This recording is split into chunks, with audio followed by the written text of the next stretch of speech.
Welcome into the BSN Nuggets weekly breakdown presented by Huberger Subaru. No need to ever make the drive or set foot in a dealership.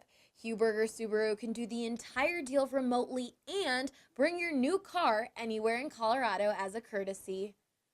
Allie Monroy here with BSN Nuggets beat writer Harrison Wind at the BSN Denver studio, and we're breaking down what's been going on with the Nuggets. Gary Harris tied his career high in points Wednesday night against Phoenix.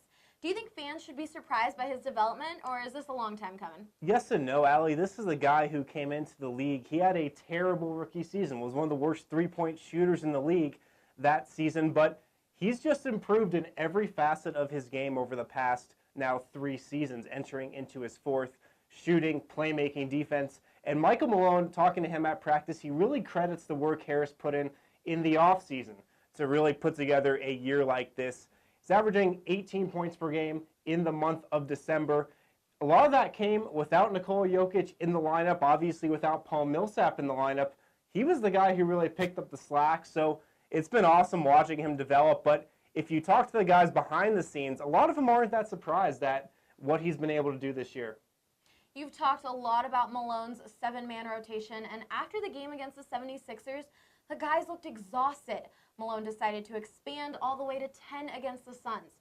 Do you expect this to stick? I definitely do. This was something we've been talking about all week after that Philadelphia game.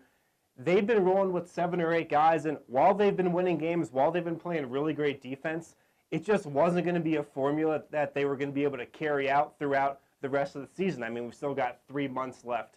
They need to start playing more guys, and we saw that against Phoenix. Michael Malone played 10 players. That's what I expect the rotation to stick at going forward. And if you look at the guys that he put into the rotation, he was looking for defense. That's why Malik Beasley is playing again.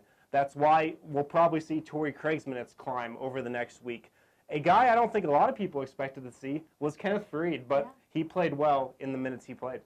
The Nugs have a home game against Utah on Friday and a quick road trip to Sacramento and Golden State over the weekend.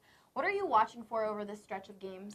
Well, Utah's a team that Denver had a lot of trouble with earlier this season on the road. They handled them pretty easily at home, so I expect them to again here on Friday. Sacramento on a back-to-back will be tough with the travel, but they're not a very skilled team these days. They're one of the Western Conference bottom feeders. The Warriors game is what everybody's going to be watching.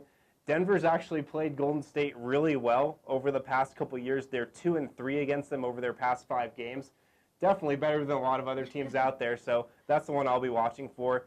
They just beat Golden State at home a couple weeks ago, not that long ago, so we'll see if they can do it again. Well, be sure to follow all of our coverage on bsnnuggets.com. For Harrison Wind, I'm Allie Monroy, BSN Denver. Huberger Subaru is the largest dealer in the U.S., which means big inventory and better pricing.